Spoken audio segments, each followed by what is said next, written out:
A lot of you may know me as the stats guy. I drop Hall of Fame yap about features, mechanics, and stats within the series.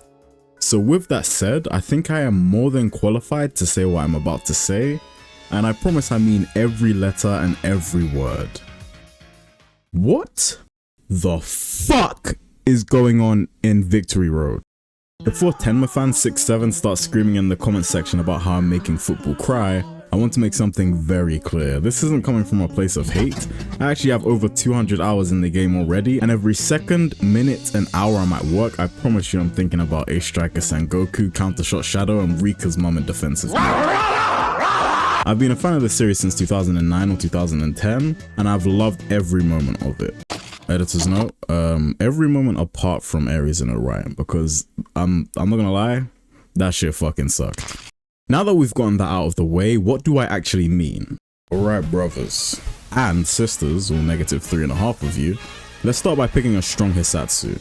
Let's say Excalibur, the most fundamentally broken shot in the entirety of the anime, a level 3 in strikers, and the second strongest solo wind type hissatsu in Inazuma 11 It's the same strength as Fire Tornado? What, White Hurricane, maximum fire, double jaw? 60 base power? Okay, let's pick another example. How about X-Blast? The strongest solo hissatsu in the OG trilogy, debuting with the same base power as Big Bang, Chaos Break, Jet Stream, Death Break. Oh my goodness. It seems like one or more of these three things is happening here. Either the people in charge of move power balancing don't know a single thing about the series or are just Division 1 Goenji glazers, or some power brackets were missing out on a lot of moves, so they spread some across the board in order to have some more variety amongst power brackets. Moves in the mainline series do change power between games. Maybe Hino just wanted to spice things up a little bit. In the same way that putting a brick in your washing machine or a crab down your pants spices up your bills or your balls. Something I do need to add is that countershots being low base power such as White Hurricane, Dark Matter, Dark Tornado, etc, makes sense, well, in regards to gameplay at least. This is because move power and tension cost have a positive correlation, which basically just means when move power goes up, so will the tension cost. And when using a countershot to actually counter an oncoming hissatsu, it actually costs double the tension.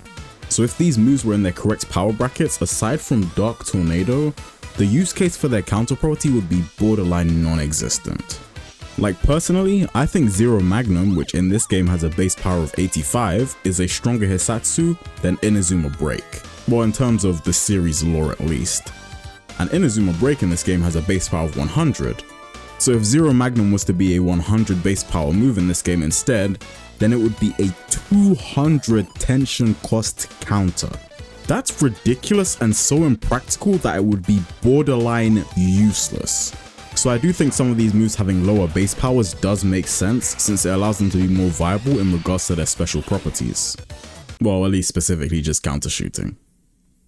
This is Endo Haru, the ace striker of the new generation's final boss, everyone's favorite Raimon, who are usually our protagonist team.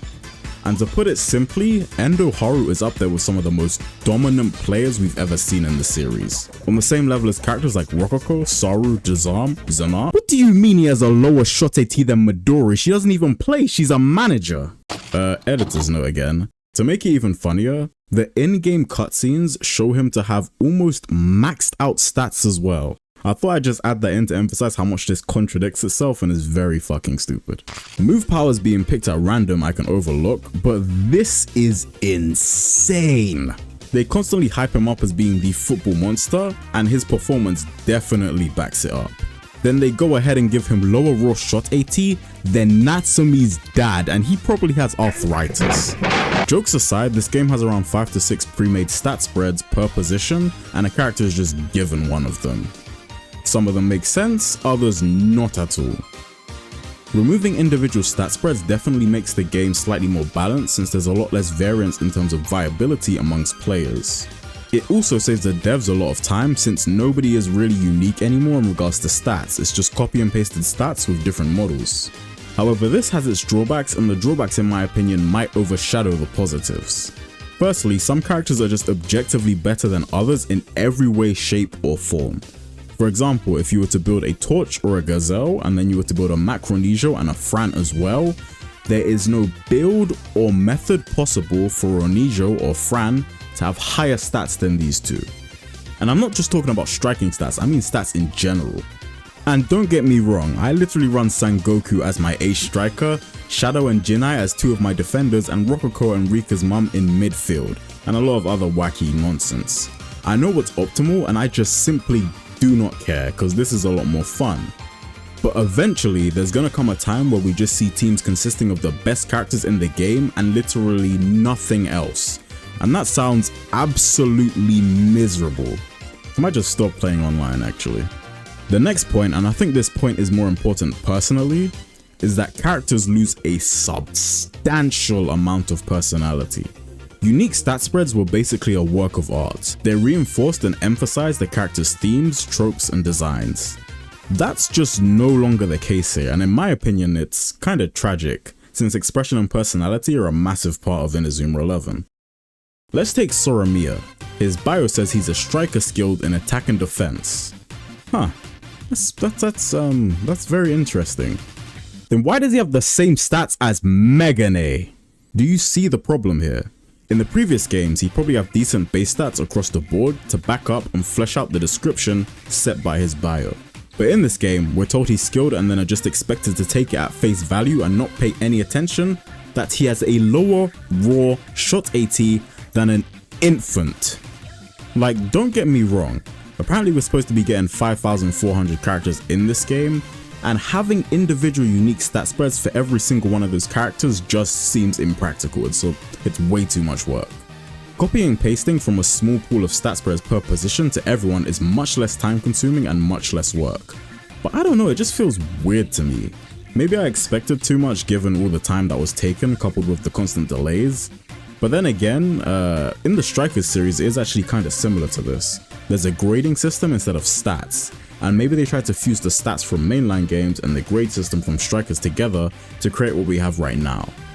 I don't believe that for a second though, that's just me coping. But at the end of the day, it kind of just is what it is. None of this has stopped me from tearing it up with Ace Striker Sangoku, using Rika's mom, Jinai and Shadow in defense. And I don't think it will ever stop me.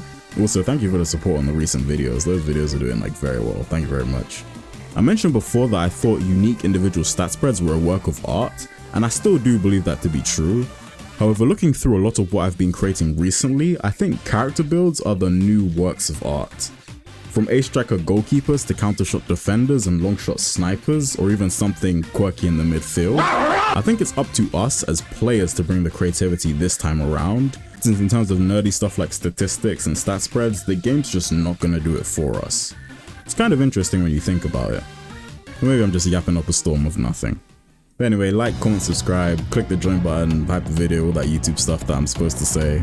And yeah, thank you very much. Wow, voice crack. Thank you very much for 3K and welcome to all the new viewers, subscribers, and all that stuff.